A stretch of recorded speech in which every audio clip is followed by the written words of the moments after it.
अस्सलाम वालेकुम। आज हम एक और पेपर स्टार्ट करते हैं। फरवरी मार्च 2023 पेपर 2 और कैम्ब्रिज ए लेवल फ़िज़िक्स का। तो ये एएस का पेपर 2 है, फरवरी मार्च 2023 का।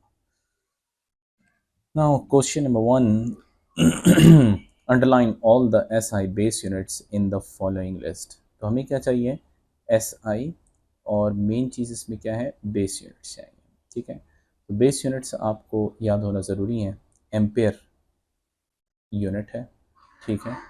कूलम, आपके पास चार्ज बेस क्वांटिटी नहीं है तो उसका बेस यूनिट कूलम नहीं है।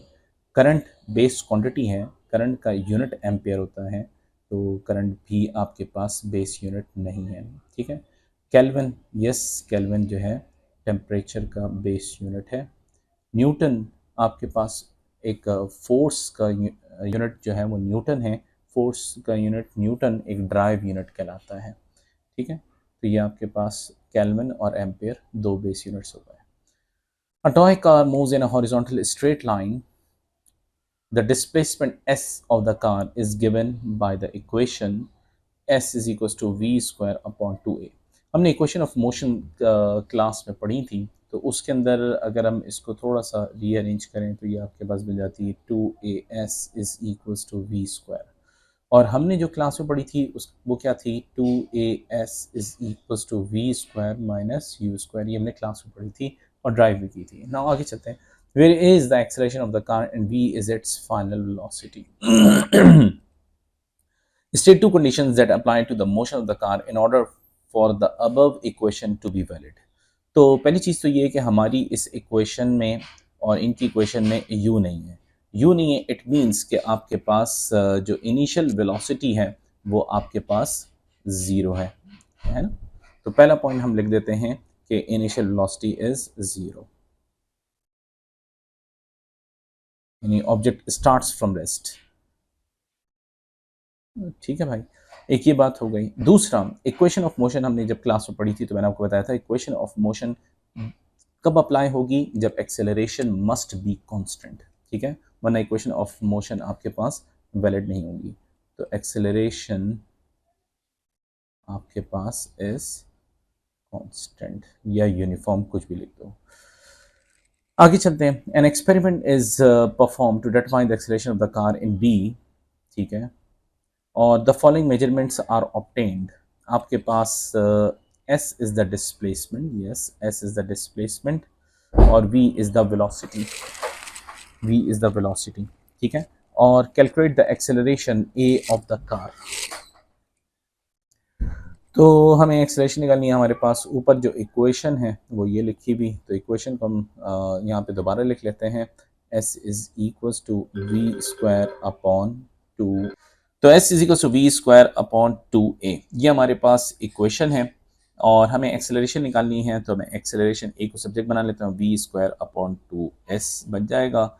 और उसके बाद जो वेलोसिटी है उसकी वैल्यू हमारे पास 2.75 का whole square divided by 2 times displacement की वैल्यू 3.89 आपके पास गिवन है। ये तो just put the value get the answer. तो इससे हमारे पास जो आंसर आ रहा है वो आ रहा है 0.972 मीटर पर सेकेंड स्क्वायर। नेक्स्ट पार्ट में वो कह रहा है calculate the percentage uncertainty in, determine the percentage to significant figures in A. कह रहा है कि परसेंटेज अनसर्टेनिटी निकाल लें आप ए के अंदर। तो ये आपके पास इक्वेशन है और ये आप यहाँ पे इसके ऊपर परसेंटेज अनसर्टेनिटी का फॉर्मूला लगा दें। तो इक्वेशन में दोबारा यहाँ लिख देता हूँ, A is A is equals to we square upon 2s। ठीक है, तो परसेंटेज अनसर्टेनिटी का फॉर्मूला क्या होता है? Delta A upon A into 100, this is the percentage uncertainty.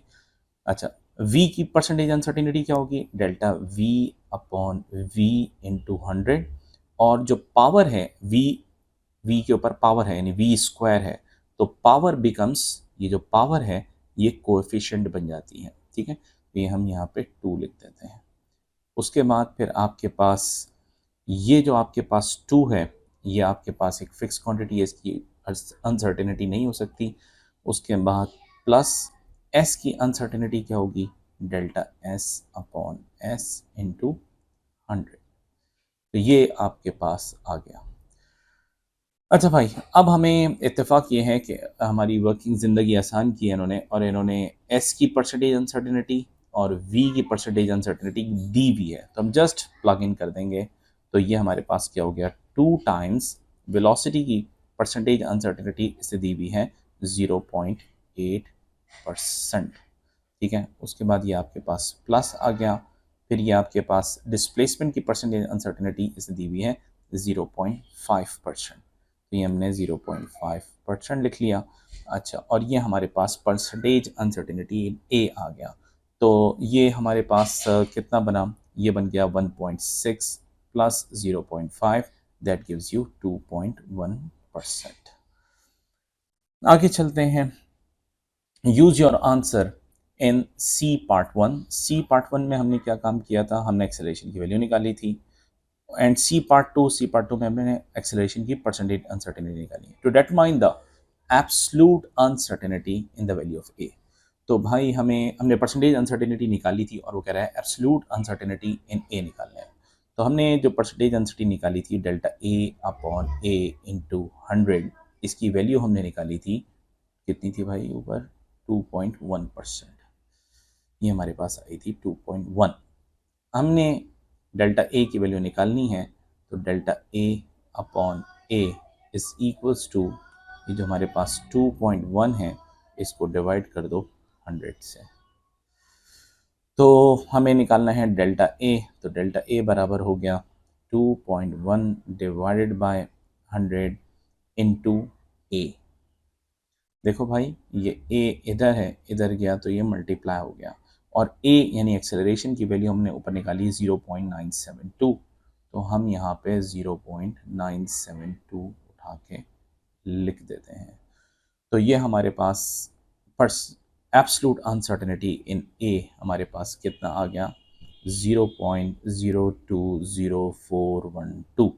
और हमें पता है कि uncertainty must be in 1 sig fig only. Uncertainty जो होती है, एब्सोल्यूट अनसर्टेनिटी, वो आप 1 सेकंड फिगर में आपने लिखनी होती है। तो आपके पास 0.02 first non zero digit is your first significant figure. तो ये आपके पास 0.02 आ गई। और आगे चलते हैं। अब हमारे पास क्या कह रहा है, a motor uses a wire to raise a block as illustrated in figure. ठीक है, और हमारे पास ये मोटर है, ये ब्लॉक है, और ये वायर के जरिए ऊपर की तरफ इसको खींच रहा है। चलो, the base of the block takes a time of 0.49 seconds. ठीक है, तो कह रहे हैं 0.49 सेकेंड्स लगते हैं इसको to move vertically upward from X to Y. कह रहा है एक्स से वाई जाने में इसको टाइम लगता है 0.49 सेकेंड्स। इसके अलावा कह रहा है एट अ कांस्टेंट स्पीड। यहाँ पे एक और चीज़ हमें पता चली कि एक्स से वाई जाते हुए जो मूव कर रहा है वो कांस्टेंट स्पीड से कर रहा है, जिसकी वैल्यू 0.64 है। During this time the wire has a strain of 0.0012। कह रहा है इस दौरान जो वायर में स्ट्रेन है उसकी वैल्यू आपके पास इतनी है। नाउ फिर आपसे क्या कह रहा है, the wire is made of metal of young modulus. तो यंग मॉडुलस की वैल्यू भी हमें दी हुई है, यंग मॉडुलस भी दी हुई है, यानी स्ट्रेस स्ट्रेन का क्वेश्चन नजर आ रहा है। And has a uniform cross section. ठीक है भाई, the block has a weight of 1.4 times 10⁴ Newton. Block का वेट भी दे दिया है। बेटा, आगे जाने से पहले, अगर आपके पास वेट डाउनवर्ड है जिसकी वैल्यू दी हुई है और ये ब्लॉक जो है एक्स से वाई कांस्टेंट स्पीड से मूव कर रहा है, इट मींस कि टेंशन इन द स्ट्रिंग और वेट दोनों बराबर होंगे, रिजल्टेंट फोर्स जीरो होगी, टेंशन और वेट दोनों एक दूसरे को बैलेंस आउट करेंगे, जो वेट की वैल्यू होगी वही टेंशन इन द स्ट्रिंग होगी। ऐसे ही ना बात। आगे चलते हैं। Assume that the weight of the wire is negligible. खैर, calculate the cross sectional area of the wire. मेरा बेटा यंग मॉडुलस दे दिया, स्ट्रेन दे दिया, तो हमारे पास इसका मतलब उसने और कुछ भी नहीं बचा। तो यंग मॉडुलस का फॉर्मूला आपके पास क्या होता है, एक होता है स्ट्रेस अपॉन स्ट्रेन। ठीक है भाई, ये स्ट्रेस अपॉन स्ट्रेन, स्ट्रेस को हम तोड़ देते हैं क्योंकि यहाँ पर स्ट्रेस के अंदर फोर्स अपॉन एरिया मिल जाता है, और स्ट्रेन को हम एज इट इज़ ले लेते हैं क्योंकि स्ट्रेन के अंदर हमारे पास पूरी वैल्यू। तो यहाँ से अब हमारे पास जो है हम क्या करते हैं, चलो एक स्टेप बढ़ा देते हैं। यंग मॉडुलस बराबर है एफ अपॉन ए टाइम्स स्ट्रेन। तो भाई एरिया को आप सब्जेक्ट बना लो, तो एरिया बराबर हो जाएगा F upon E times strain, A times strain. उसके बाद फोर्स जो है आपके पास 1.4 times 10 to the power 4 divided by force is the weight ना, ठीक है। फोर्स आपके पास ये हो गई, और यंग मॉडुलस हमारे पास कितना है 2.2 टाइम्स 10 टू द पावर 11, ये हमारे पास यंग मॉडुलस आ गया, मल्टीप्लाई बाय स्ट्रेन की वैल्यू 0.0012। इसको जब कैलकुलेटर में प्लग इन करेंगे तो भाई आपके पास डायरेक्टली आंसर आ जाएगा 5.3 टाइम 10 टू द पावर -5। आगे चलते हैं। अब वो आपसे ये कह रहे हैं कि the increase in gravitational potential energy of the block for the movement of its base from X to Y. कह रहे हैं कि जब आप इसको मूव कर रहे हैं एक्स से वाई तो ग्रेविटेशनल पोटेंशियल एनर्जी आप कैलकुलेट कर दें। मेरा बेटा ग्रेविटेशनल पोटेंशियल एनर्जी आपके पास चेंज इन या increase in gravitational potential energy का फॉर्मूला हो गया mg टाइम्स डेल्टा h। अब यहाँ पे mg, ब्लॉक का जो mg है वो बेसिकली हमारे पास वेट की फॉर्म में दिया हुआ है, weight is mass times gravity. तो हम यहाँ पे तो डायरेक्टली mg की वैल्यू पुट कर देंगे, और हमारे पास जो वेट दिया हुआ था वो ये आपके पास लिखा हुआ है 1.4 टाइम्स 10 टू द पावर 4। ये तो आ गया मेरे पास वेट। अब हाइट जो इसने गेन की है in moving from X to Y, मेरा बेटा जब ये एक्स से वाई की तरफ जा रहा था तो इसने हाइट कितनी गेन की, ये हमें निकालनी है। अगर एक्स से वाई जाते हुए मैं हाइट के बजाय अगर ये बोलूँ कि एक्स से वाई जाते हुए इसने डिस्टेंस कितना ट्रेवल किया, तो आपको मेरे ख्याल है क्लू मिल जाएगा। एक्स से वाई जाते हुए इसने जो डिस्टेंस ट्रेवल किया, अगर मुझे वो निकालना है तो मुझे यहाँ एक्स से वाई जो जा रहा था, मूव कर रहा था, तो उस वक्त स्पीड इसकी कांस्टेंट थी। कहाँ पता है, ये लिखा हुआ स्पीड कांस्टेंट थी, ठीक है। और दूसरा आपके पास टाइम उसने बता दिया 0.49 सेकेंड्स लगे हैं उसको एक्स से वाई जाने में। तो मेरे बेटा speed is equal to distance upon time, और अगर मैं डिस्टेंस को सब्जेक्ट बनाऊं तो डिस्टेंस बराबर हो गया स्पीड मल्टीप्लाई बाय टाइम के, ठीक है।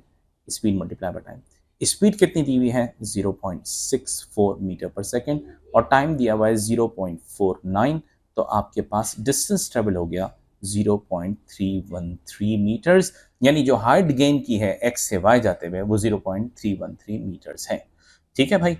तो अब हम 0.313 यहाँ h में पुट कर देते हैं 0.313। तो इससे हमारे पास क्या हो गया, ये mgh तैयार हो गया। इसको जब हम कैलकुलेटर में डालेंगे तो हमारे पास आंसर आ गया 4390.4 जूल्स, और अगर मैं ENG का बटन दबा दूं तो मेरे पास आ जाएगा 4.4 into 10 to power 3 joules. No मेरा बेटा, अब नेक्स्ट पे चलते हैं। अब वो ये कह रहा है नेक्स्ट पार्ट में, the motor has an efficiency of 56%। Efficiency का फॉर्मूला, ठीक है, आप सबने ओ लेवल्स में पढ़ा है कि आपके पास परसेंटेज एफिशिएंसी का फॉर्मूला आपके पास क्या होता है, आउटपुट पावर या P out divide by input power P in multiply by 100। This is the formula of percentage efficiency. आगे चलते हैं, सवाल में क्या कह रहा है, कैलकुलेट द इनपुट पावर। वो आपसे कह रहा है कि भाई इनपुट पावर कैलकुलेट कर दो, ठीक है। इनपुट पावर हमारे फॉर्मूले में ये रही, अच्छा एफिशिएंसी हमारे पास 56% ये रही, अच्छा। तो इनपुट पावर कैलकुलेट करने के लिए कह रहा है to the motor as the base of the block moves from X to Y. कह रहा है कि एक्स से वाई मूव करने के लिए जो हमारे पास, अब मेरा बेटा हमारे पास परसेंटेज अनसर्टेनिटी गिवन है, तो मैं 56% है तो ये 56 मैंने यहाँ डाला, और ये जो 100 है इस ये मल्टीप्लाई हो रहा है, अगर ये इधर जाएगा इज इक्वल टू दूसरी साइड पे तो डिवाइड हो जाएगा, तो इसको हम यहाँ लिख देते हैं 56/100, ठीक है। अब सवाल पैदा होता है, पी इन हमें कैलकुलेट करना है, तो ये रहा पी इन। पी आउट कहाँ से लाऊं, आउटपुट पावर। आउटपुट पावर मेरा बेटा अगर मैं यहाँ पे पावर का फॉर्मूला लिखूं तो पावर बराबर है एनर्जी अपॉन टाइम के, ठीक है। अच्छा, अब यहाँ पे जो x से y ये मूव करा है तो उसने गेन क्या किया है, ग्रेविटेशनल पोटेंशियल एनर्जी। तो ये अगर एनर्जी मैं उठा के इधर डाल दूँ, ठीक है, और टाइम इसने हमें क्वेश्चन में दिया हुआ था, टाइम कितना दिया था इसने, 0.49 सेकेंड्स दिया था in moving from x to y। तो मेरे भाई पोटेंशियल एनर्जी अब हमारे पास गिवन है, पोटेंशियल एनर्जी हम कैलकुलेट कर चुके हैं, टाइम हम कैलकुलेट कर चुके हैं, तो हमारे पास पी आउट मिल जाएगा। तो हमारे पास पोटेंशियल एनर्जी कितनी है, 4.4 इंटू टाइम 10⁻³ और टाइम जो दिया हुआ है इसने 0.49 दिया हुआ है। यहाँ से हमारे पास जो आउटपुट पावर मिली वो 9.0 टाइम 10⁻³ वॉट मिली। ठीक है, इस पावर को मैं यहाँ पे पुट कर देता हूँ 9.0 टाइम 10⁻³ और मेरा बेटा अब हमारे पास क्या रह गया, सिर्फ रीअरेंज करना है तो हमारे पास इनपुट पावर की वैल्यू आ जाएगी 1.6 टाइम 10⁻⁴। ठीक है, हम पार्ट सी पे चलते हैं। Now the base of the block now has a uniform deceleration. मेरा बेटा ये एक बहुत इंपॉर्टेंट वर्ड है, यूनिफॉर्म डीसेलरेशन।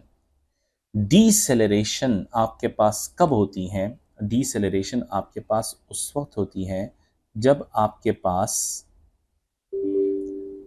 पास ऑब्जेक्ट मूव कर रहा हो with some velocity v in forward direction और उसके ऊपर जो फोर्स एक्सर्ट हो रही हो वो आपके पास बैकवर्ड डायरेक्शन में लग रही हो। और according to Newton second law जो डायरेक्शन ऑफ फोर्स होती है, force is proportional to acceleration, तो जो डायरेक्शन ऑफ फोर्स होगी वही डायरेक्शन ऑफ एक्सेलरेशन भी होगी। तो डीसेलरेट कब करता है ऑब्जेक्ट, जब आपके पास वेलोसिटी और acceleration are in opposite direction. ठीक है, डायरेक्शन ऑफ मोशन और डायरेक्शन ऑफ एक्सेलरेशन जब दोनों एक दूसरे के अपोजिट डायरेक्शन में जाएंगे तो हम उसको कहते हैं ऑब्जेक्ट डीसेलरेट कर रहा है। यहाँ पे जो डीसेलरेशन का अमाउंट दे रहा है वो आपके पास यूनिफॉर्म डीसेलरेशन ऑफ 1.3 मीटर्स पर सेकेंड आपके पास उसने वैल्यू दी हुई है। चलो हम और आगे चलते हैं। From level y until the base of the block stops at level z। अगर लेवल z पर आके आपके पास स्टॉप कर गया तो इसका मतलब final velocity becomes 0, v is equals to 0। अगर मैं इसको यहाँ पे वापस चलते हैं हम पिक्चर के ऊपर और हम देखते हैं कि यहाँ पे वो क्या कह रहा है। वो आपसे ये कह रहे हैं कि y से z पर जाते हुए, मिसाल के तौर पे ये आपके पास यहाँ पे हम बना लेते हैं, ये आपके पास y से z की तरफ जा रहा है। ठीक है, जब y से z की तरफ जा रहा है तो मेरा बेटा एक बात तो ये हो गई कि आपके पास वेट जो है वो एक्ट कर रहा होगा डाउनवर्ड डायरेक्शन में और टेंशन इन द स्ट्रिंग आपके पास अपवर्ड डायरेक्शन में होगी और ये मूव कर रहा है अपवर्ड डायरेक्शन में। ठीक है, तो आपके पास जो रिजल्टेंट फोर्स की डायरेक्शन होगी, वो डाउनवर्ड डायरेक्शन में होगी क्योंकि ऑब्जेक्ट डीसेलरेट कर रहा है, object is moving in upward direction. जैसे मैंने भी आपको बताया कि डीसेलरेशन कब होती है, जब आपके पास डायरेक्शन ऑफ मोशन और direction of resultant force are in opposite direction. ठीक है, तो उसके बाद उसने क्या कहा, उसने आपसे ये कहा कि इस पॉइंट पर जब पहुंचा तो speed, final speed becomes 0, object comes to rest. ठीक है, और यहां से y से z के दरमियान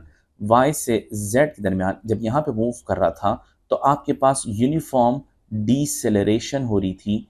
ठीक है, इसको अगर मैं यूं कहूं कि आपके पास स्पीड आपके पास डिक्रीज कर रही थी। ठीक है, तो और भी ज्यादा बात तुम्हें क्लियर हो जाएगी। ठीक है, x से y स्पीड कांस्टेंट थी, y से z यूनिफॉर्म डीसेलरेशन थी, z पर स्पीड बिकम्स 0। क्लियर है, अब हम वापस चलते हैं अपने उसके ऊपर। तो मेरा बेटा the base of the block has no uniform deceleration. उसने क्या कहा था, calculate the tension T in the wire as the base of the block moves from y to z।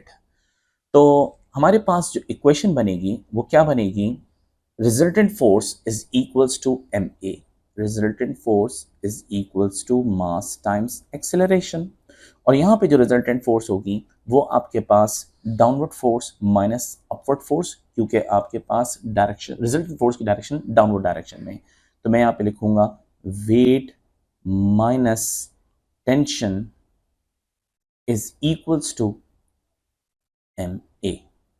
ठीक है। अच्छा बेटा, मुझे टेंशन निकालनी है, तो टेंशन को मैंने सब्जेक्ट बनाया, तो tension is equals to, tension उधर गया और ये हो गया वेट माइनस एम ए। ठीक है भाई। अब हमारे पास tension is equals to, weight की वैल्यू हमारे पास उसने कितनी दी हुई थी, 1.4 टाइम्स 10 टू द पावर 4, ये वेट की वैल्यू हो गई, माइनस एम। अच्छा भाई, तो हमारे पास W is equals to M G होता है। अगर मुझे मास निकालना है तो मास बराबर हो जाएगा वेट अपॉन जी के। तो यहाँ पे मास की जगह मैं पुट कर देता हूँ 1.4 time 10 to the power 4 divided by 9.81। ये मेरे पास क्या चीज़ आ गई, ये मेरे पास आ गई मास की वैल्यू। और एक्सेलरेशन जो थी वो हमारे पास कितनी थी, यूनिफॉर्म डिसेलरेशन की वैल्यू उसने सवाल में दी थी, वो कितनी दी थी, यस, यूनिफॉर्म डिसेलरेशन की वैल्यू है 1.3। तो यहाँ पे हम 1.3 प्लग इन कर देते हैं, तो यहाँ पे हमने टाइम्स 1.3 उठा के पुट कर दी। तो ये अब इस पूरी वर्किंग को मैं यहाँ से कॉपी करके और कॉपी करके यहाँ से कट और उधर उठा के मैं इसको पेस्ट कर देते हैं। ठीक है भाई। तो यहाँ से हमारे पास जो है टेंशन की वैल्यू आ जाएगी, इसको कैलकुलेटर में जब हम प्लग इन करेंगे तो हमारे पास टेंशन की वैल्यू आ जाएगी 1.2 टाइम 10 टू द पावर 4। ठीक है, ये हमारे पास टेंशन की वैल्यू आ गई। नाउ आखिरी पार्ट, यस लास्ट पार्ट है, the base of the block is at levels x, y and z at times tx, ty and tz respectively. On figure 2.2, sketch a graph to show the variation with time t of the distance d of the block. Numerical values आ रही है। तो y axis पे आपके पास distance दिया हुआ है और x एक्सिस पे टाइम दिया हुआ है। ठीक है। और हमारे पास यहाँ पे यूनिफॉर्म डिसेलरेशन बताई और उससे ऊपर हमें बताया कांस्टेंट वेलोसिटी से मूव कर रहा था। तो मेरे बच्चों, आपको पता होगा कि आपके पास डिस्टेंस टाइम ग्राफ का जो ग्रेडियंट होता है, ठीक है, वो आपके पास किसके बराबर होता है, स्पीड के। ठीक है। अगर ये डिस्प्लेसमेंट टाइम ग्राफ होता है तो इसका ग्रेडियंट वेलोसिटी के बराबर होता। तो आपके पास जब सवाल में स्टार्ट में उसने क्या कहा था कि कांस्टेंट स्पीड से मूव कर रहा है x से y तक। ठीक है। तो आपके पास सबसे पहले कांस्टेंट स्पीड, तो ty तक हमारे पास ये कांस्टेंट स्पीड, तो मेरे पास ty कहाँ है, ये रहा ty। ठीक है। तो ty तक कांस्टेंट स्पीड, तो कांस्टेंट स्पीड से आपके पास ये यहाँ तक लेकर आ जाते हैं। ठीक है भाई। ये आपके पास चूंकि numerical values are not required, तो ग्रेडियंट आप स्टीप रखें लेस स्टीप रखें वो आपके ऊपर है, कोई मसला नहीं। ठीक है। मेरे ख्याल है इसको हम थोड़ा सा लेस स्टीप कर देते हैं ताकि जगह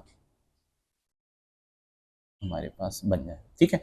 अच्छा, और स्टार्ट फ्रॉम रेस्ट था, तो ये आपके पास ये हो गया स्टार्ट फ्रॉम रेस्ट। उसके बाद फिर y से z आपके पास यूनिफॉर्म डिसेलरेशन था। यूनिफॉर्म डिसेलरेशन का मतलब फाइनल स्पीड, और यूनिफॉर्म डिसेलरेशन था और उसके बाद उसने क्या कहा था कि स्टॉप्स एट z। तो स्पीड डिक्रीज हो रही थी और डिक्रीज होके आपके पास जीरो हो रही थी। तो डिस्टेंस टाइम ग्राफ का ग्रेडियंट आपके पास वेलोसिटी या स्पीड के बराबर है और स्पीड डिक्रीज हो रही है, तो ग्रेडियंट भी आपके पास डिक्रीज होना चाहिए। तो और ये हमने यूँ ले जाके और ये इस तरह ले जाना शुरू कर दिया कि भाई आगे जाके ज़ीरो हो जाएगा। Now question number 3, a uniform beam AB is attached by a hinge to a wall at end A as shown in figure 3.1। तो ये आपके पास हिंज दी हुई है क्वेश्चन में, इट मीन्स के पिवट ये है। ठीक है। The beam has a length 0.5 metre, यहाँ से यहाँ तक का जो डिस्टेंस है वो 0.5 मीटर है, एंड वेट W। अगर ये यूनिफॉर्म बीम है, अगर ये यूनिफॉर्म बीम है तो इसका वेट जो है इसकी ज्योमेट्रिकल सेंटर पे लाई करेगा। इट मीन्स कि आपके पास यहाँ से यहाँ तक का जो डिस्टेंस है वो आपके पास कितना हो जाएगा, 0.5 का आधा मीन्स 0.25 मीटर्स। नाउ आगे चलते हैं। A block of weight 12 newton rest on the beam at a distance 0.15 metre from end B. ये आपके पास एक ब्लॉक है जिसका वेट 0.12 न्यूटन है और जो कि आपके पास यहाँ से बी तक का डिस्टेंस यहाँ से यहाँ तक दिया हुआ है। The beam is held horizontal and in equilibrium by string attached between end B and a fixed point C. The string has a tension of 17 newton. ये जो स्ट्रिंग है इसमें टेंशन दी हुई है 17 न्यूटन की end is at an angle of 50 degree to the horizontal, और ये आपके पास एंगल दिया हुआ है 50 डिग्री का। State two condition for the object to be in equilibrium. तो आपके पास इक्विलिब्रियम की पहली कंडीशन क्या है कि रिजल्टेंट फोर्स आपके पास ज़ीरो होनी चाहिए। Resultant force is equals to zero. आपने पूरा इंग्लिश में लिखना है इज ज़ीरो, ठीक है। मीन्स कि sum of all forces in x direction is equals to zero and sum of all forces in y direction is equals to zero. ये class में मैंने सब बताया था, मैं यहाँ इसको ब्रैकेट में लिख देता हूँ।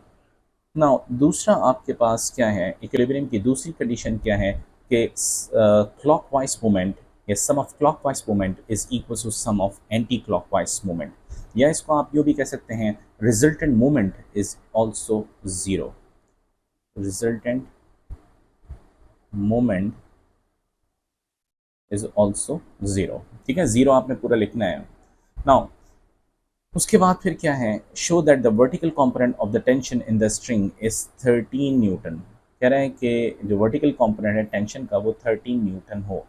तो भाई आपके पास जो ये टेंशन है इसके दो कंपोनेंट होते हैं। ये आपके पास एक हॉरिजॉन्टल कंपोनेंट हो गया, इसको आप कहते हैं टी कॉस ऑफ थीटा, और ये आपके पास वर्टिकल कंपोनेंट होता है जिसको आप कहते हैं टी साइन थीटा। यहाँ पे टेंशन की वैल्यू 17 न्यूटन दी हुई है, 17, और साइन थीटा 50 डिग्री आपके पास दिया हुआ है। तो ये आप यहाँ जाके लिख लें कि 17 sine of 50 degree which must be 13 newton. ना और आगे चलते हैं। By taking moments about point about end A calculate the weight of the beam. तो मेरा बेटा हमें आपके पास जो क्लॉकवाइज मूवमेंट प्रोड्यूस कर रहे हैं पहले उनको हम अलग कर लेते हैं। तो ये आपके पास पिवट है और ये वेट यहाँ पर आपके पास हो रहा है। तो परपेंडिकुलर डिस्टेंस वेट का 0.25 ये है, और ये मूवमेंट कौन सा प्रोड्यूस हो रहा है, वेट क्लॉकवाइज मूवमेंट प्रोड्यूस कर रहा है। सिमिलरली ये 12 न्यूटन का जो ये बॉक्स है ये भी आपके पास क्लॉकवाइज मूवमेंट प्रोड्यूस कर रहा है, ठीक है। तो हम यहाँ पे अगर इक्वेशन लिख लें तो हमारे पास इक्वेशन क्या है, W clockwise movement is equals to anti clockwise movement. ये कंडीशन कब होती है, जब सिस्टम इक्विलिब्रियम में हो, और ये इसने क्वेश्चन में भी कहा हुआ है कि ये इक्विलिब्रियम में है रॉड, ठीक है। तो हमने ये लिख लिया। अब हम क्लॉकवाइज मूवमेंट लिख लेते हैं। तो क्लॉकवाइज मूवमेंट क्या है, वेट, और इसका perpendicular distance from the hinge या पिवट कितना है, वो 0.25 है, ठीक है। ये हो गया, प्लस आपके पास 12 न्यूटन का वेट है, वो भी क्लॉकवाइज मूवमेंट प्रोड्यूस करेगा, ये देखिए, सही है। तो ये आपके पास 12, और इसका perpendicular distance from the pivot कितना है, 0.35, ये आपके पास। एंटी क्लॉकवाइज मूवमेंट अगर हम देखें तो हमारे पास ये सिर्फ टेंशन, ये जो फोर्स है टेंशन द स्ट्रिंग, ये आपके पास एक एंटी क्लॉकवाइज मूवमेंट प्रोड्यूस कर रहा है, ठीक है। तो आपके पास इसको हम यूँ लिख लेते हैं कि टेंशन 17 साइन 50 का आंसर कितना आएगा, 13 न्यूटन, ठीक है। ये मैं यहाँ पे लिख लेता हूँ 13 न्यूटन। अब एंटी क्लॉकवाइज मूवमेंट के लिए 13 multiply by perpendicular distance from the pivot कितना है, पूरी फुल लेंथ रॉड है, तो रॉड आपके पास 0.5 मीटर्स की थी, यस 0.5 मीटर्स। अब इसको हम यहाँ से उठा के और उधर लेके चले जाते हैं, और हम यहाँ पे इसको पेस्ट कर देते हैं, और ये अब आपके पास वेट को सॉल्व करेंगे तो आपके पास जो आंसर आ जाएगा इसको सॉल्व करके वो 9.2 न्यूटन्स है। ठीक है भाई, इसके अलावा तो इसमें और कोई काम नहीं था ना। और आगे चलते हैं। Calculate the magnitude of the vertical component of the force exerted on the beam by the hinge. ठीक है, पहली बात क्या कही इसने, vertical component of the force. ठीक है, exerted, exerted on the beam, beam के ऊपर लगेगी, कौन लगाएगा, हिंज लगाएगी। ठीक है, वर्टिकल फोर्स बीम पर लगने वाली फोर्स हिंज की तरफ से। तो अब हम वो ज़रा देखने चलते हैं। तो जी बेटा, अब आपके पास हिंज आपको नज़र आ रही है। हिंज हमारे पास ये रही, कहाँ है, ये रही हिंज। हिंज इस बीम के ऊपर जो वर्टिकल फोर्स लगाएगी वो डेफिनेटली आपके पास इस डायरेक्शन में होगी। ठीक है, और वो ये फोर्स आपसे कह रहा है कैलकुलेट करने के लिए। तो इसको हम यहाँ पे पहले ड्रॉ कर लेते हैं। ठीक है, और हमें ये फोर्स कैलकुलेट करनी है। तो मेरा बेटा, आपके पास अभी मैंने आपको इक्विलिब्रियम की कंडीशन में एक चीज़ लिखी थी, sum of all forces in y direction is equals to 0। ठीक है, ये जो हमारे पास है। अब sum of all forces in y direction, तो वाई डायरेक्शन में आपके पास दो फोर्सेस अपर डायरेक्शन में लग रही है, एक ये जो हमें कैलकुलेट करनी है, और दूसरी हमारे पास ये वाली फोर्स 30 न्यूटन, यानी टी साइन थीटा, टेंशन का साइन कॉम्पोनेंट, ये अपवर्ड फोर्स लग रही है। ठीक है, और अगर ये इक्विलिब्रियम में सिस्टम, तो आपके पास total upward force must be equal to total downward force. तो डाउनवर्ड फोर्स आपके पास कौन कौन सी लग रही है, 12 न्यूटन, और वेट अभी हमने प्रॉब्ली कैलकुलेट किया है। ठीक है, तो upward force is equals to downward force, हम इस तरह इक्वेट करके आपके पास आंसर निकालते हैं। तो यहाँ पे लिख लेते हैं, upward force must be equal to downward force. Upward force आपके पास कौन सी थी भाई, एक तो फोर्स जो हमें कैलकुलेट करनी है, प्लस टेंशन का वाई कंपोनेंट जो कि 13 न्यूटन था। यस, 13 न्यूटन ये हमारे पास हो गया। डाउनवर्ड फोर्स हमारे पास एक तो 12 न्यूटन का ब्लॉक रखा हुआ था, प्लस हमारे पास वेट ऑफ द रॉड था जो हमने कैलकुलेट किया है, जो कि 9.2 है। तो ये हम सब ऐड करके हमारे पास आंसर आ जाएगा 8 न्यूटन ना। और आगे चलते हैं। ये कह रहे हैं the block is now moved closer to end A of the beam. कह रहे हैं कि जो 12 न्यूटन का ब्लॉक रखा हुआ था उसको हम करीब कर रहे हैं। ठीक है, किससे, हिंज के करीब करते जा रहे हैं। Assume that the beam remains horizontal. ठीक है, state whether this change will increase, decrease और have no affect on the horizontal component of the force exerted on the beam by the hinge। अब horizontal component of the force आपके पास देखो, ये हमने tension का cos theta का एक component बनाया था, टी कॉस थीटा।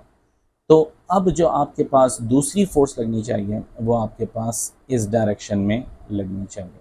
ठीक है, और these two forces must be equal and opposite. लेकिन ये कह रहे हैं आपसे कि ये बताइए कि आपके पास जब मैंने इस ब्लॉक को इधर मूव किया, डिस्प्लेस करके इधर लेकर आ गया। ठीक है, यानी अगर मैं इस ब्लॉक को इधर बना दूं, लेट्स से इधर बना दूं, तो वो आपसे ये कह रहे हैं कि जी आपके पास जो hinge, these two forces must be equal.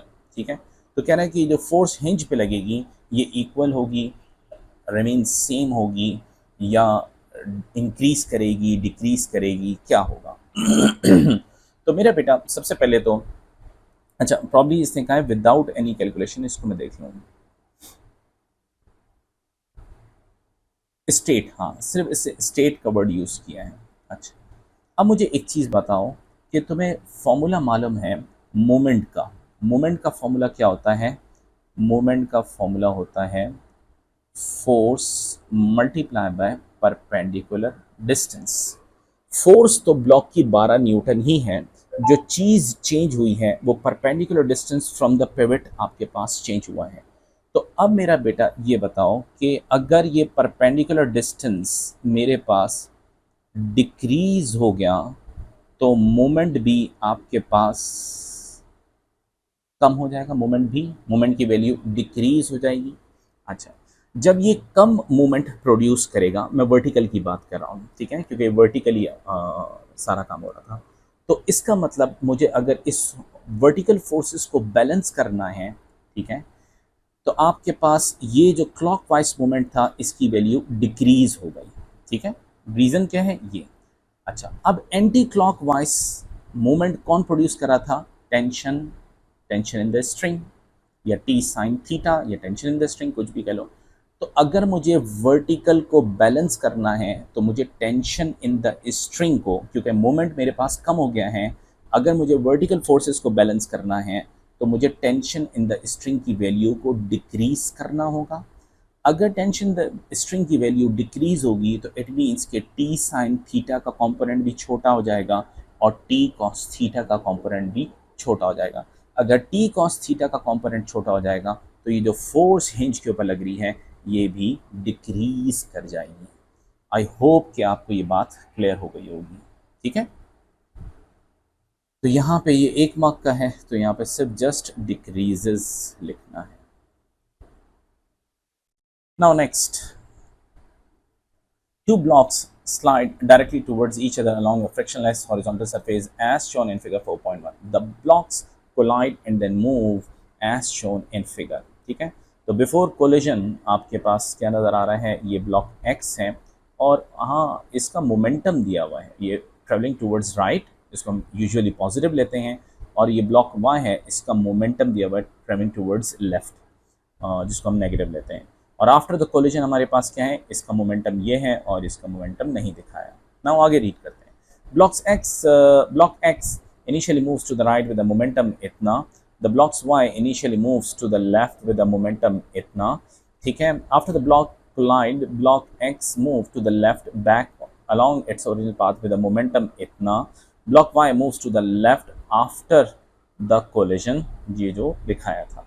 block x has an initial kinetic energy of 0.3 joules, कह रहे हैं इसकी काइनेटिक एनर्जी भी मैंने तुम्हें दे दी है, मोमेंटम भी दे दिया और काइनेटिक एनर्जी भी दे दी, और आपसे सवाल ही कर रहा है calculate the mass of block x. मेरा बेटा, मैंने आपको क्लास में एक डेरिवेशन बताई थी, ड्राइव करके बताया था, मैंने कहा था हमें ये एएस में भी हमें इससे ड्राइव करवाए हैं और A2 के अंदर भी हमें इसकी ज़रूरत पड़ जाती है, और मैंने आपको बताया था कि काइनेटिक एनर्जी बराबर है p², दैट इज़ मोमेंटम का स्क्वायर, अपॉन 2 टाइम्स मास, ठीक है।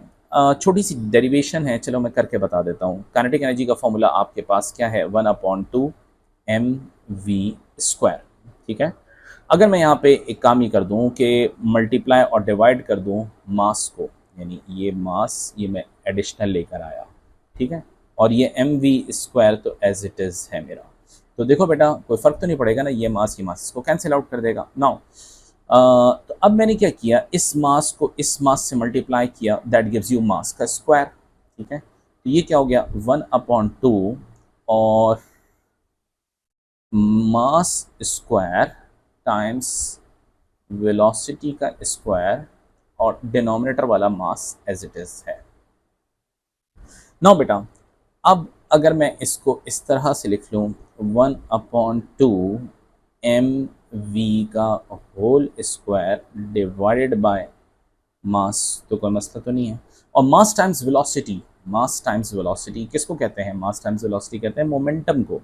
तो 1/2 p²/m या p²/2m, वही बात आ गई जो मैंने वहाँ पे पहले लिखी थी। नाउ अब हम यहाँ पर वैल्यूज़ को प्लग इन करके और जल्दी से अपना आंसर निकालते हैं, ठीक है। काइनेटिक एनर्जी आपके पास कितनी दी हुई है? 0.30। मोमेंटम आपके पास 0.37 दिया हुआ है, तो 0.37 का स्क्वायर डिवाइडेड बाय 2m, और जब आप इसको सॉल्व करेंगे तो मास की वैल्यू आ जाएगी 0.228 kg, और हमारे पास जो डाटा हमें नज़र आ रहा है वो 2SF के अंदर है, 0.65, 0.13, 0.37, तो इसको हम राउंड करके 0.23 kg लिख लेते हैं। नाउ और आगे चलते हैं। Determine the magnitude of the momentum of block y after the collision. कह रहा है आफ्टर द कोलिजन ये जो ब्लॉक वाई है इसका मोमेंटम आपके पास कैलकुलेट कर लें। हमने डेरिवेशन की थी momentum before collision, total momentum before collision is equals to total momentum after collision.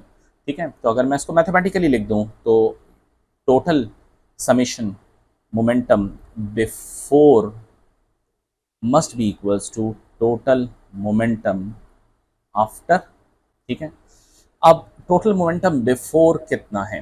ठीक है, तो बिफोर कोलिजन अगर मैं इसको और इसको देखूं तो ये बेटा देखो तुम्हारे पास ये टूवर्ड्स राइट है, towards right taken as positive, और y जो है टूवर्ड्स लेफ्ट है तो टेकन एज नेगेटिव। ठीक है, तो हम यहाँ पे इक्वेशन लिख लेते हैं कैसे, 0.37 माइनस 0.65 टोटल के बाद is equals to total momentum, अरे is equals to total momentum after collision. अब इसके ऊपर साइन लगाते हैं, किसके ऊपर? इसके ऊपर। ये टूवर्ड्स लेफ्ट है तो ये आपके पास नेगेटिव हो जाएगा, और ये ऑब्जेक्ट भी मूव कर रहा है टूवर्ड्स लेफ्ट तो इस पे भी हम नेगेटिव साइन लगाएंगे। तो आपके पास क्या हो गया, माइनस 0.13 और माइनस इसको लिख देते हैं p। ठीक है, मोमेंटम निकालना, और इसको अब हम यहाँ से कट पेस्ट करके लेके चलते हैं अपनी जगह पर। ये आ गया बेटा। तो जब इसको आप कैलकुलेटर में डालेंगे तो आपके पास आंसर आ जाएगा 0.15। हाय हाय, आगे चलते हैं। Block X exerts an average force of 7.7 newton on block Y. ठीक है, ड्यूरिंग द कोलिजन। ठीक है, कह रहे हैं एक्स वाई के ऊपर जो फोर्स एक्सर्ट कर रहा है वो 7.7 न्यूटन है। अच्छा, मैंने आपको बताया था, अगर आपको याद हो तो, अगर फॉर एग्जांपल आपके पास ठीक है ये एक ब्लॉक है और ये दूसरा ब्लॉक है, ठीक है, ये x है ये y है, तो जितनी फोर्स F x y के ऊपर लगाता है उतनी ही फोर्स y x के ऊपर लगाता है। But these two forces are equal in magnitude, सिर्फ फर्क क्या होता है, अपोजिट इन डायरेक्शन होती है। Means F x on y is equals to negative of F y on x। ये दोनों forces equal in magnitude, opposite direction. Now आगे चलते हैं सवाल पे। Calculate the time that the blocks are in contact with each other. कह रहे time in contact निकाल दो। तो मेरा बेटा हम किसी एक का निकाल लेते हैं, जैसे इसने कहा है ब्लॉक एक्स का निकालो। ठीक है, ब्लॉक एक्स, तो हम ब्लॉक एक्स कर लेते हैं, वाई भी करके निकालेंगे। चलो पहले ब्लॉक एक्स के लिए कर लेते हैं। ठीक है, तो force block X exert, force X on Y is equals to, force का फॉर्मूला क्या होता है, force is the rate of change of momentum. ठीक है, तो change in momentum of X. ठीक है, क्या मतलब change in momentum of X, कि एक्स का फाइनल मोमेंटम माइनस एक्स का initial momentum divide by delta T. Force की वैल्यू उसने दे दी है 7.7 न्यूटन। फाइनल मोमेंटम एक्स का कितना था, हम यहाँ से देख लेते हैं मेरा बेटा। एक्स का फाइनल मोमेंटम कितना है, 0.13। ठीक है, after the collision this is the final momentum, और before the collision is the initial momentum 0.37। तो तुम्हारे पास ये नेगेटिव में आएगा 0.13 और ये पॉजिटिव में आएगा। ठीक है, नाउ अब हम वैल्यूज प्लग इन करने चलते हैं। तो फाइनल मोमेंटम क्या था, माइनस 0.13, फिर तुम्हारे पास फॉर्मूले का माइनस, लेकिन वो वैल्यू तुम्हारे पास इनिशियल मोमेंटम पॉजिटिव में है 0.37। ठीक है, तो ये तुम्हारे पास 0.37 मैंने ब्रैकेट में। अच्छा मेरा बेटा, मैं टाइम को इधर ले जाता हूँ और ये फोर्स जो है 7.7 इधर रख देता हूँ। तो इसको जब प्लग इन करोगे, आंसर निकालोगे, तो 0.065 सेकेंड्स तुम्हारे पास टाइम आ जाएगा। अच्छा, अब आपके लिए मैं करता ये हूँ कि फोर्स y ऑन x निकाल लेता हूँ। force y on x is equals to rate of change of momentum divide by time, और ये किसका होगा मोमेंटम चेंज y में, ठीक है। तो final momentum of y minus initial momentum of y divide by delta T, और मैंने आपसे कहा था these two forces are equal in magnitude, तो फोर्स की वैल्यू कितनी है 7.7 न्यूटन। अब मेरा बेटा हम फाइनल मोमेंटम y का देखते हैं और फाइनल मोमेंटम y का इनिशियल मोमेंटम देखते हैं। तो मेरा बेटा हमने फाइनल मोमेंटम y का कितना निकाला था, y का निकाला था हमने 0.15, यहाँ पे लिख लेते हैं 0.1 माइनस, और इनिशियल मोमेंटम आपके पास क्या था, इनिशियल मोमेंटम था आपके पास y का 0.65 माइनस 0.65 अपॉन, ठीक है। अच्छा, अगेन डेल्टा टी इधर ले जाते हैं और ये फोर्स जो है 7.7 इधर पुट कर देते हैं। तो जी इसका आंसर भी हमारे पास 0.0649 विच इज़ 0.065। तो देखो दोनों का टाइम तुम्हारे पास सेम आया है, कोई फ़र्क नहीं पड़ा, ठीक है। नाउ अब आगे चलते हैं। Question number 5. A microphone and a cathode ray oscilloscope are used to analyze a sound wave of frequency. ये हमें frequency दे दी, ठीक है। The trace is displayed on the CRO. On the screen of the CRO is shown in figure 5.1. Now आपके पास कितनी wave हमें नज़र आ रही है, ये आपके पास एक वेव हो गई और 1.5 वेव हो गई, ठीक है। नाउ सवाल देखते हैं, determine the time base setting in seconds पर सेंटीमीटर ऑफ द CRO। मेरा बेटा तुम्हारे पास सबसे पहले तो हमें जो काम करना चाहिए वो ये कि फ्रीक्वेंसी को हमें टाइम पीरियड में कन्वर्ट करना चाहिए। तो टाइम पीरियड बराबर होता है 1 अपॉन फ्रीक्वेंसी के, यानी 1 अपॉन 5000 हर्ट्स। तो यहाँ से मेरे पास जो टाइम पीरियड आया वो आया 2 इंटू 10⁻⁻⁴ सेकेंड्स। ये मैंने टाइम पीरियड निकाल लिया। अब मुझे ये देखना है कि एक वेव जो बनी है उसने हमें क्या बताया कि 1 2 3 4 5, ठीक है। यहाँ से यहाँ तक 5 बॉक्सेस हैं, ठीक है। तो 5 बॉक्सेस में ये आया, ठीक है। मज़ीद 5 बॉक्सेस में आपके पास ये आ जाएगा, ठीक है। तो तुम्हारे पास कितना बना, ये 1 सेंटीमीटर, ये 2 सेंटीमीटर, ये 3 सेंटीमीटर, ये 4 सेंटीमीटर।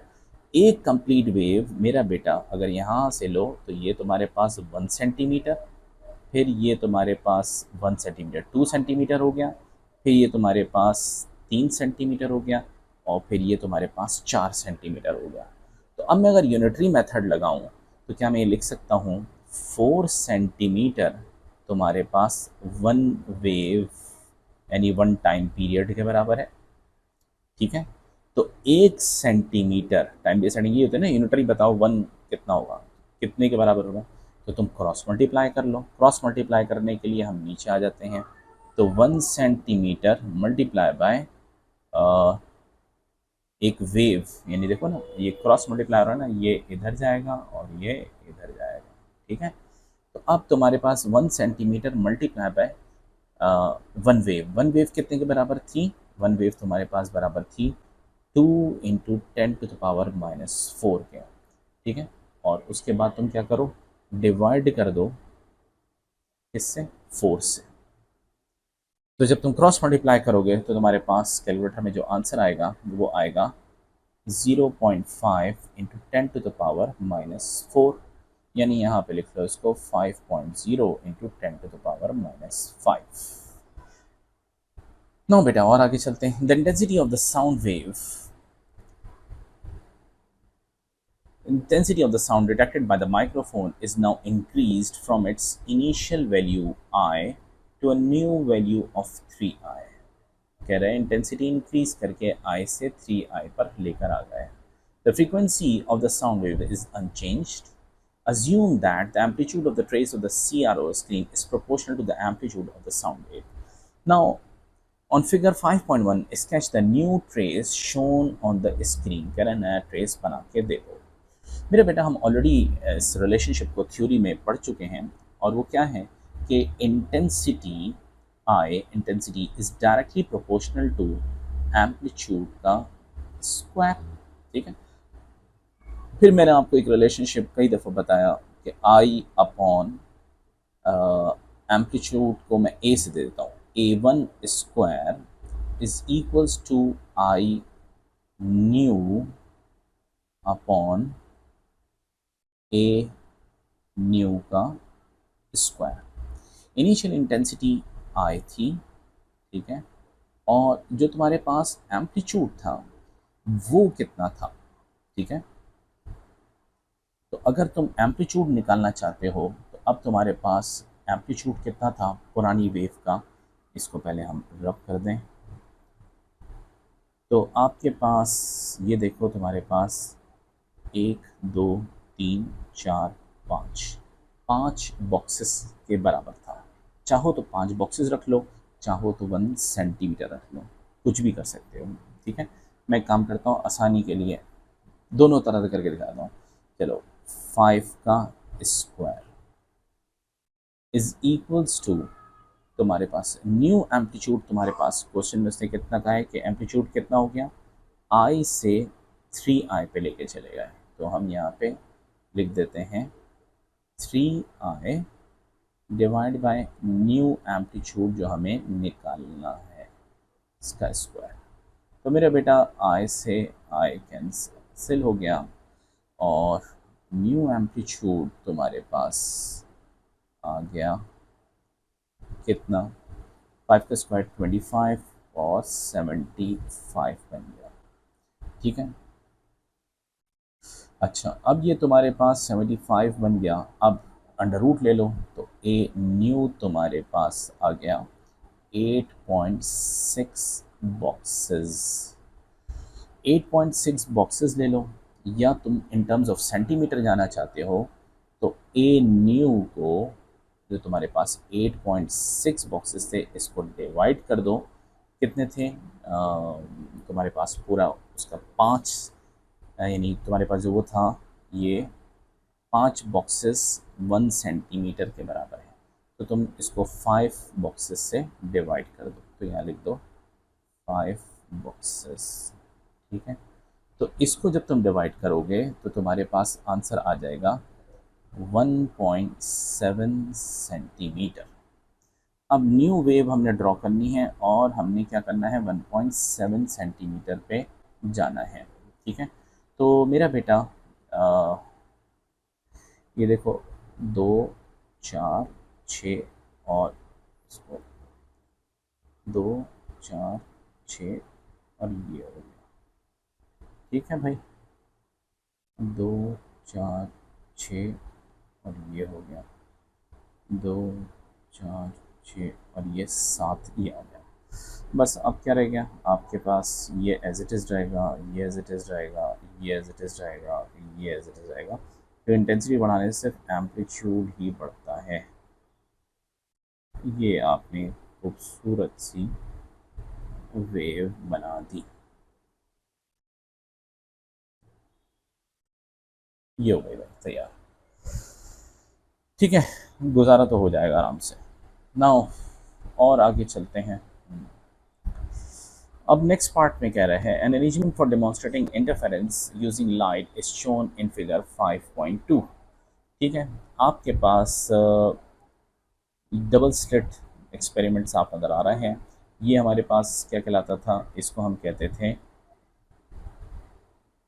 दो स्लिट्स के दरमियान की सेपरेशन को डी, और कैपिटल डी क्या है, डबल स्लिट से लेके स्क्रीन तक का डिस्टेंस, और ये पी जो है ये मेरे ख्याल है सेंट्रल ब्राइट फ्रिंज है। आगे देखते हैं, the wavelength of the light from the laser is 630 nanometre. तो ये हमारे पास वेवलेंथ दे दी इसने।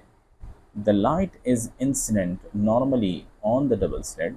The separation of the two slits is 3.6.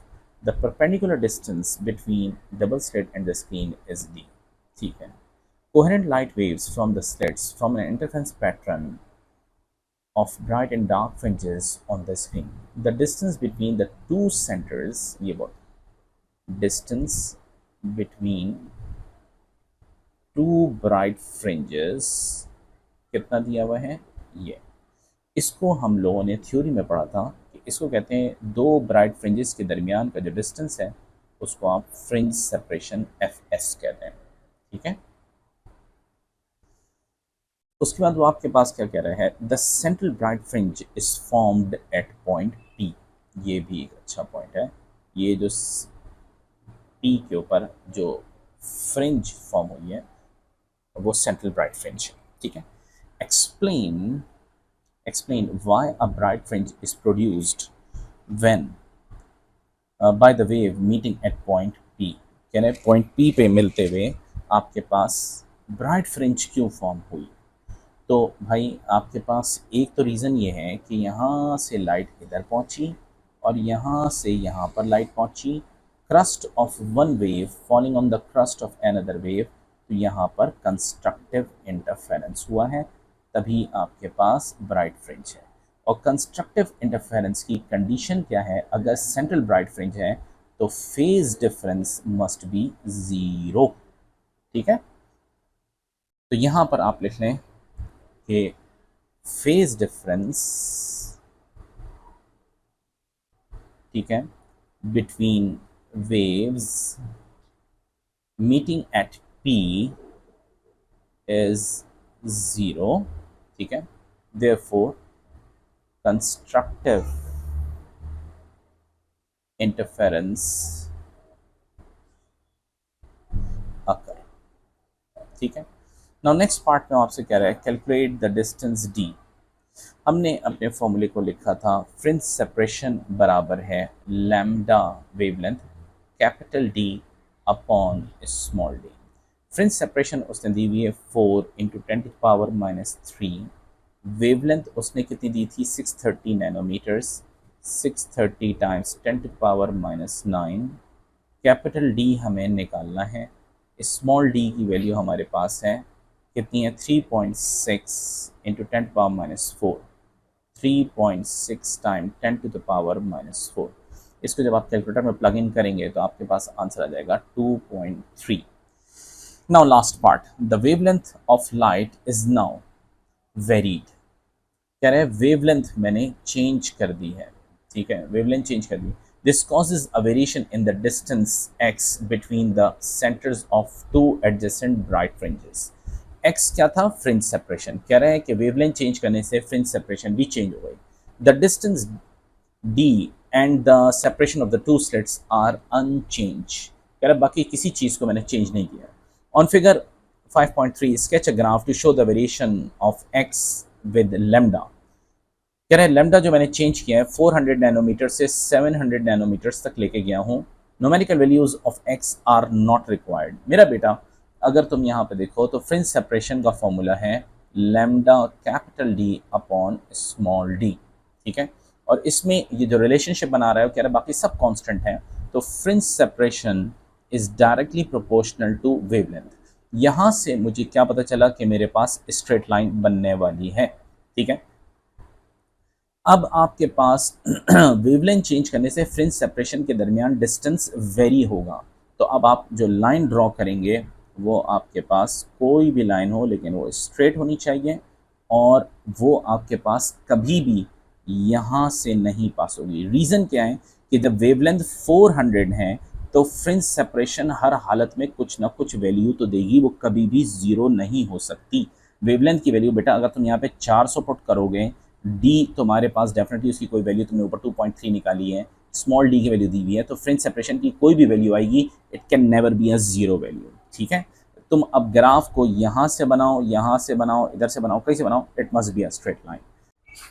Now question number 6, define the potential difference across a component। तो potential difference यानी वोल्टेज, और voltage बराबर था आपके पास एनर्जी अपॉन चार्ज या वर्क डन अपॉन चार्ज, कुछ भी लिख लेना।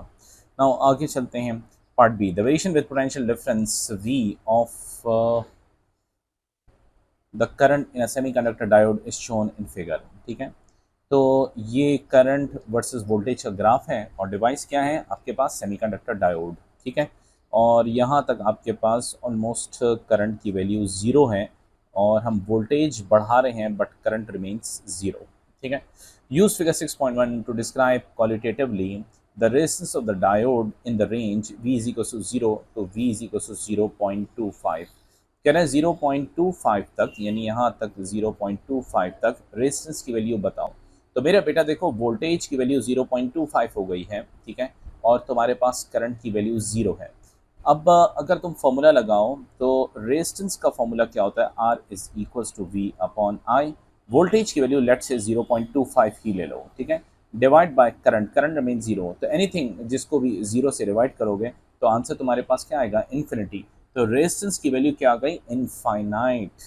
ठीक है, तो ये इनफाइनाइट रेजिस्टेंस आ गई। ठीक है, as voltage increases current becomes zero, current stays at zero. Now next, the variation if any in the resistance क्या है of the diode as V changes from 0.75 to 1 volt।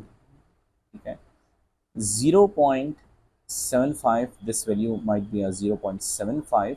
ठीक है, 0.75 से ये तुम्हारे पास 1 तक। तो अगर तुम ये देखो तो वोल्टेज हम बढ़ा रहे हैं और करंट बहुत ज़्यादा तेज़ी के साथ इंक्रीज कर रहा है। ठीक है, तो अगर वोल्टेज में तो 0.25 का डिफरेंस है, बट तो तुम ये देखो कि यहाँ से तुम्हारे पास करंट में देखो कितना एक स्लाइट इंक्रीज इन वोल्टेज है, बट करंट देखो तुम्हारे पास कितना ज़्यादा इंक्रीज हुआ है।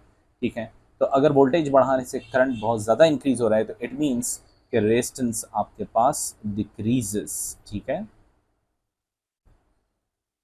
now next a battery of EMF of 12 volt and negligible internal resistance is connected to a uniform resistance wire XY। Potentiometer का सवाल लग रहा है। a fixed resistor and a variable resistor as shown in figure 6.2। ठीक है, तुम्हारे पास 12 volt की battery है और तुम्हारे पास बैटरी प्रोवाइड करिए 2.7 एम्पेयर करंट। 2.7 एम्पेयर करंट तुम्हारे पास इधर आया और इधर आने के बाद करंट डिवाइड हो गया, कुछ इधर चला गया कुछ इधर चला गया। नीचे वाली ब्रांच में जो करंट आ रहा है वो 1.5 एम्पेयर आ रहा है। तो यहाँ का करंट हम खुद लिख लेते हैं, अगर इन्होंने नहीं दिया। यहाँ पे कितना हो गया, 2.7 में से 1.5 माइनस करो तो 1.2 एम्पेयर करंट बनता है। ठीक है, अब आगे चलते हैं। आपके पास करंट भी हमें मिल गया और तुम्हारे पास यहाँ पे रेजिस्टेंस है, ये तुम्हारे पास करंट है, तुम्हें वोल्टेज भी मिल जाएगा।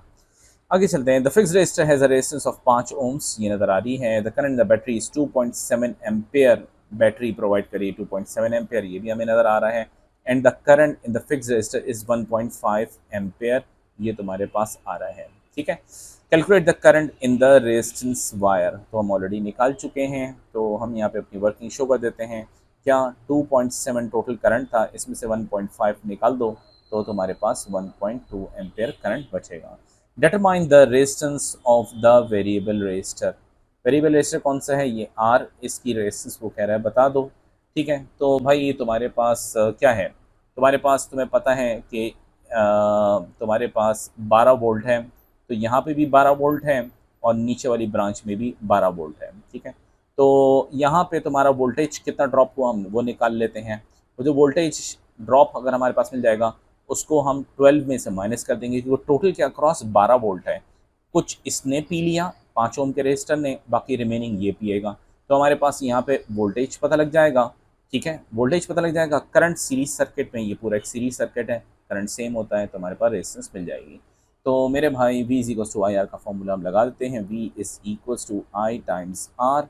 तुम्हारे पास करंट कितना था 1.5 और रेजिस्टेंस कितनी है 5, तो तुम्हारे पास 1.5 और 5, तो 1.5 मल्टीप्लाई बाय 5, तो ये तुम्हारे पास आ गया 7.5 वोल्ट्स। 7.5 वोल्ट्स तुम्हारे पास ये पी रहा है, कौन, ये वाला रेजिस्टर 7.5 वोल्ट्स।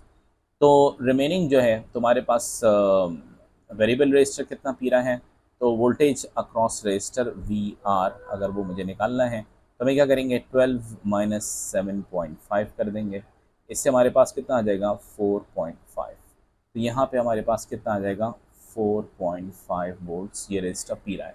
अब सर्किट का मेरा बेटा करंट मुझे मालूम है, मैं रेजिस्टेंस निकाल सकता हूँ, R is equals to V upon I से। वोल्टेज मेरे पास 4.5 वोल्ट्स हैं, करंट मेरे पास 1.5 है, तो यहाँ से मेरे पास रेजिस्टेंस आ गई 3 ओम्स।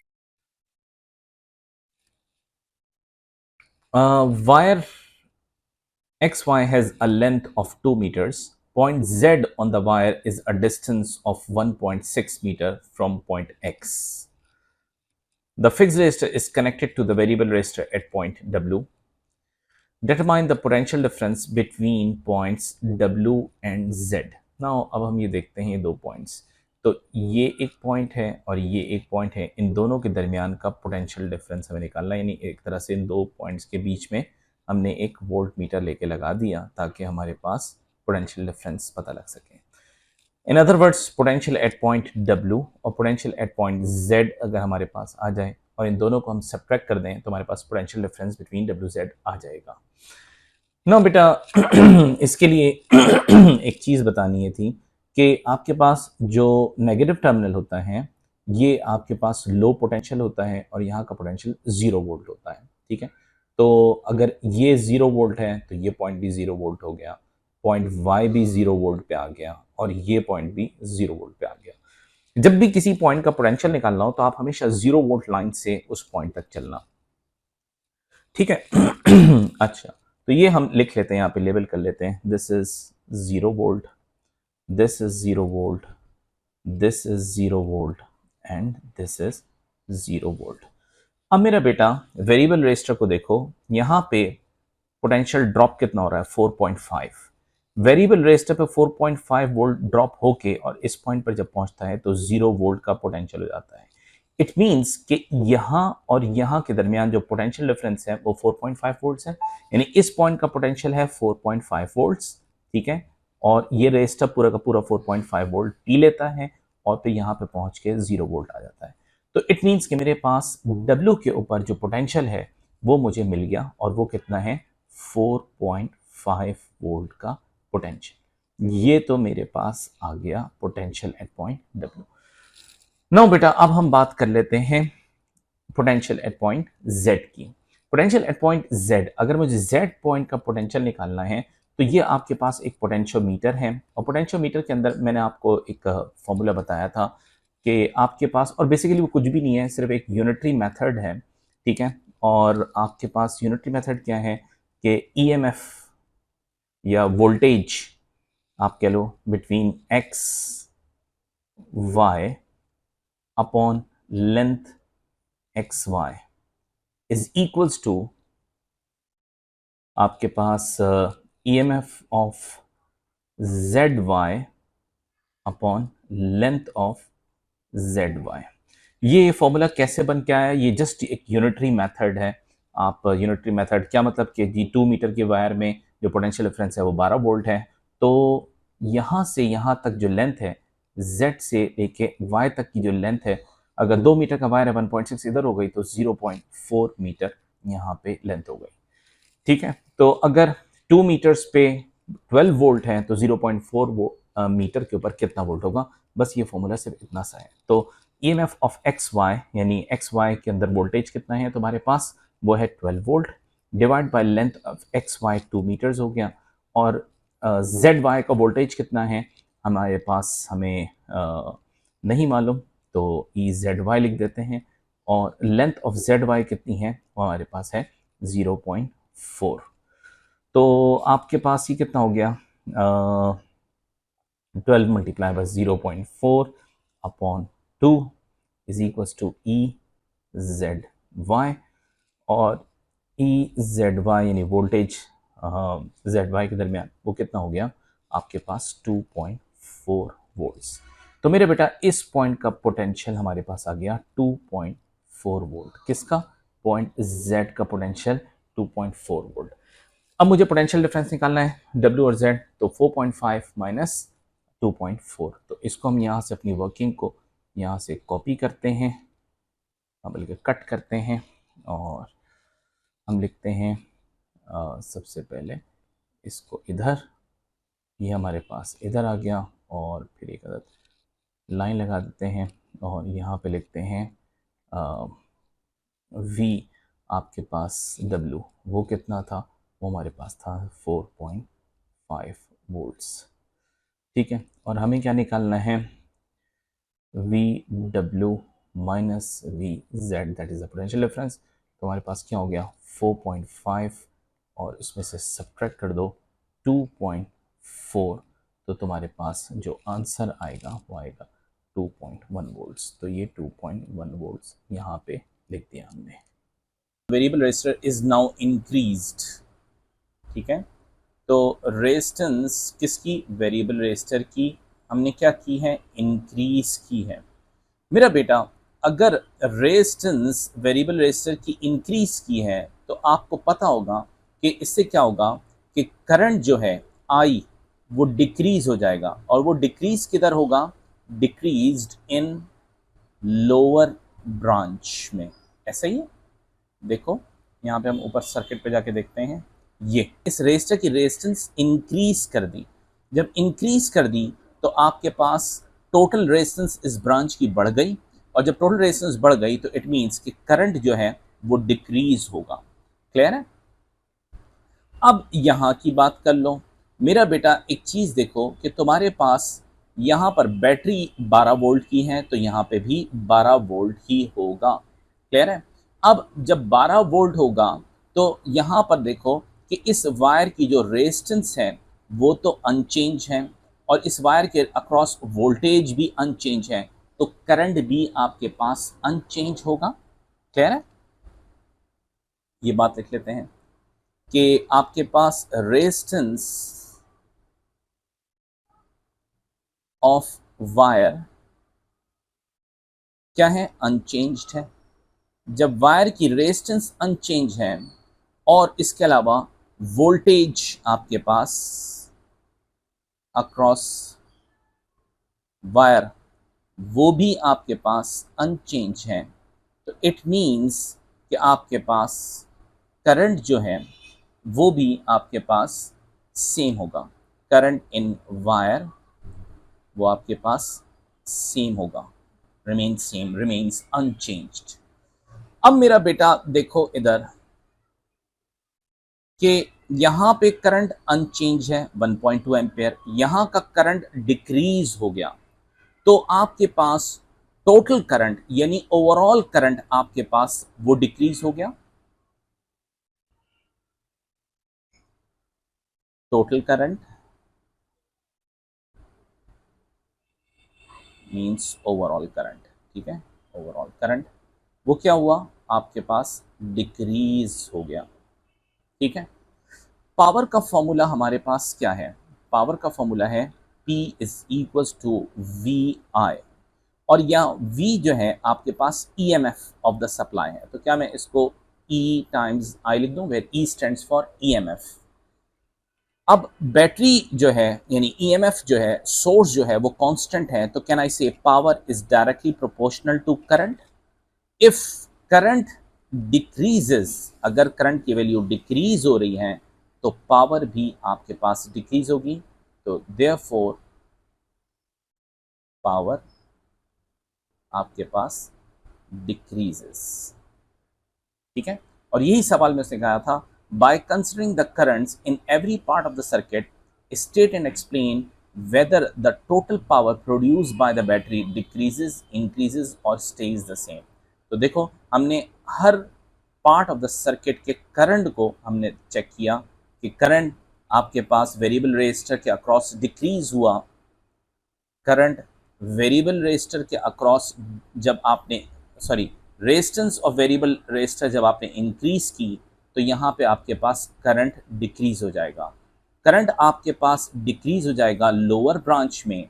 ठीक है, यहाँ पे जो रेजिस्टेंस वायर की रेजिस्टेंस कांस्टेंट है, तो यहाँ पे करंट जो है वो अनचेंज रहेगा। यहाँ पे जो वोल्टेज है वो भी आपके पास 12 वोल्ट है, आर सेम है तो करंट भी सेम होगा, तो ओवरऑल करंट सर्किट का आपके पास डिक्रीज हो जाएगा। ठीक है, इस ओवरऑल करंट की वैल्यू डिक्रीज हो जाएगी। अब EMF ऑफ द सप्लाई आपके पास कांस्टेंट है, P is equal to EI, where E stands for EMF। तो E अगर आपके पास कांस्टेंट है तो can I say power is directly proportional to current, since current overall current decreases therefore power decreases. Now the last part, question. Question number 7. Nuclei X and Y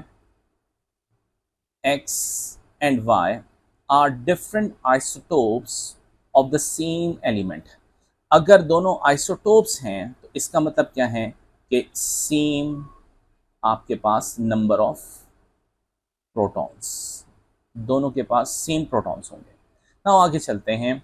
nucleus X is unstable and emits beta positive particle to form a nucleus Z. X जो है वो Z produce करता है along with beta particle. By comparing the number of proton in each nucleus, state and explain whether the charge of nucleus X is less, same or greater than the charge of nucleus Y।